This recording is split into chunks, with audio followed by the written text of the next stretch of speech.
Hi guys, and welcome back to Rachel's Enchanting Cakes. Today we are going to be making this Book of Spells cake inspired by one of my favourite movies. Now it's not identical, it's just an inspiration. However, the best thing about this, I have used moulds to create most of what you see on this cake. And because these moulds are widely available, it just makes it super easy to achieve, and it's excellent for a beginner baker because you can create such a beautiful effect very easily. As always, everything you need to know in a simple step-by-step format. Let's make a start, guys, and I have plenty more new content coming your way very soon. Start by baking 2 8-inch cakes and make yourself a template. This is roughly going to be 8 inches by 12 inches. I then simply take one of my 8-inch cakes, and I've already placed it on a covered cake drum, and the other one I'm now going to trim down. So I start by cutting off the crust, and then I place the template directly on top to get this correct size that I want. I'm just doing this for tutorial purposes, so I haven't actually added a filling, but if you wanted to add a filling, you would simply cut your cake in half, or even better, you could bake extra cake and have it lovely and deep. If you do add a filling, once that is done, you then need to crumb coat the whole of the cake. This will give the fondant something to stick to. Start by covering the tops of the cake first and get it nice and even. Just take your time doing this, there is no rush. We then want to crumb coat all 4 sides of this cake. Now try and keep the sides relatively sharp, but it's not imperative. Don't worry if you're a beginner baker and it ends up being a little bit smooth, just because how busy the cake's going to be once it's decorated. Because of how busy the cake's actually going to end up being, any mistakes will be hidden because your eyes are too busy looking at all the intricate details, thanks to the moulds that we are using. So make sure all the sides are evenly covered. Again, this is just to give something for your fondant to stick to. We're now going to cover 3 sides of the book using what's called a paneling technique. Again, this is great if you're a new baker because you don't have to be fantastic with fondant. So you simply roll out a strip, measure it so it's the same depth as the actual cake. I then go over this with a cake smoother and cut off any excess. I then repeat this for both the top of the book and the bottom. A really simple technique, again great for a new baker, and just smooth it out and trying to keep it lovely and straight, just like you can see here. Whilst your fondant is still soft, take a ruler and simply place indentations around the sides of the cake where you have placed the fondant. This will give the illusion of pages. Place on as many lines as you want, the more the better, and it doesn't have to be perfect. Finally, just for the extra finishing touch, you can either use cocoa powder or an edible tint. Simply take a dry brush and add a little bit of discoloration all around the sides. You want a lovely dark brown colour, so cocoa powder is perfect for this. Now for the fun bit. Here I am using the Dragon Skin Silicone Mould by Katie Sue Designs. This makes it super easy to cover and excellent for new bakers. Start by dusting down your mould with some icing sugar and simply tip out any of the excess. Taking some rolled out brown modelling paste, roughly the same size as the mould, but it doesn't have to be quite because you can stretch this. You then want to use your fingers and really push the fondant in. This does not want to be modelling paste, it wants to be a good high quality fondant. Really push it in to pick up all of the design, and then take a rolling pin and simply go over this on the top and also on the back, just to make sure that you pick up all those beautiful indentations.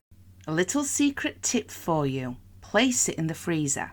The sugar paste will not set in the freezer because obviously eventually it's going to have condensation on it. But by placing it in the freezer, not only does it come away with ease, but you prevent damage to the actual fondant. I simply repeated this process 4 more times so that I had enough to cover the surface area of my cake. When each one of these is made, I simply dust away the icing sugar using a small amount of water. This water will evaporate by the time I come around to using the fondant actually on the cake. However, if you have a cake steamer, if you're a bit more advanced and you've got more cake decorating equipment, you could simply apply all of these to the cake first and then steam it afterwards. A nice quick process, a paneling technique again. Simply apply each piece directly to the cake. I start with the back of the book and then work myself to the front. The pieces are designed to fit together. You may need to stretch them, but don't worry about this. And then simply use a small amount of water to glue each piece of fondant to the corresponding piece. Then, this is the best bit. Use a piping tip. It doesn't really matter which piping tip you are using, just to hide that seam. The best thing about this mould is it's that detailed, you can't really notice. So excellent for a beginner baker. I then simply repeat that process with the other 2 pieces. So I wrap them around the cake, use a little bit of water to help stick the corresponding pieces together, and finally the piping tip just to help everything blend in. For the lovely silver detail down the left hand side of the book, I am using the Unity border mould by Marvellous Moulds. Start by adding icing sugar and pour out any of the excess. Now take small amounts of a high quality fondant and simply push these directly into the mould. I find using sausage shapes a lot more simpler with this, just because of the actual shape of the mould. Then place this in the freezer. Again, a great tip, but it works beautifully and we'll be able to release it from the mould so easily. This has just been taken out of the freezer and just look how easily it actually comes away from the mould, keeping its shape. The fondant will sweat slightly, but this does not matter because eventually it will dry on the cake. Using a small amount of edible glue, I simply apply both of these directly to the left-hand side of the book cake. These moulds are designed to meet from where they start to where they finish, so when they are on the cake, they look flawless. I only needed 2 for the size of my cake. You may need more depending on the size that you are making. Whilst that is drying on my cake, I'm going to make the 2 snakes for 2 of the corners of the book.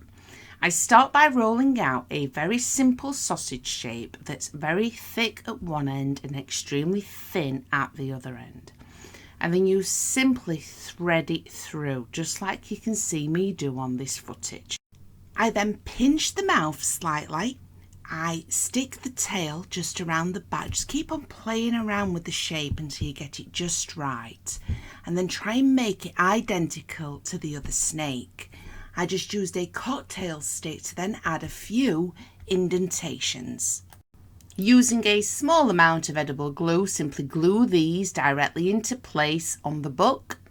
For the eye, simply take a small ball of white fondant and shape this into more of an oval shape directly onto the book. I then add a small brown circle of fondant to the centre.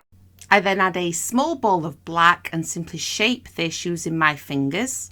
For that lovely detailed eyelid, again I've used the Katie Sue mould. I simply cut out a circle and using some edible glue fold this in half and apply it directly to the eyeball. In order to just finish the rim of the eye off, you want to roll out these cone-like shapes that are thin on both ends and simply apply one to the top of the eye and one just below. For the stitching effect, I simply roll out really long sausage shapes and then just randomly place them over the cake and apply with a small amount of edible glue. I then go around these using a cocktail stick, adding small indentations for where each stitch is actually going to go. Then taking very small pieces of black fondant, simply roll out a small sausage shape in your hand and make it thinner at both ends. That's all you need to do to create a stitch shape, and apply with a small amount of edible glue to each indentation that you've already added on the cake. By the time you have done all of that, the fondant accents should be lovely and dry. Here I'm using a metallic dark silver completely edible food paint by Rainbow Dust. And you simply want to go over the rim that we have on the left hand side of the book with the paint. It's a lovely vibrant paint and it's got a beautiful texture. It paints on beautifully, and also both of the snakes.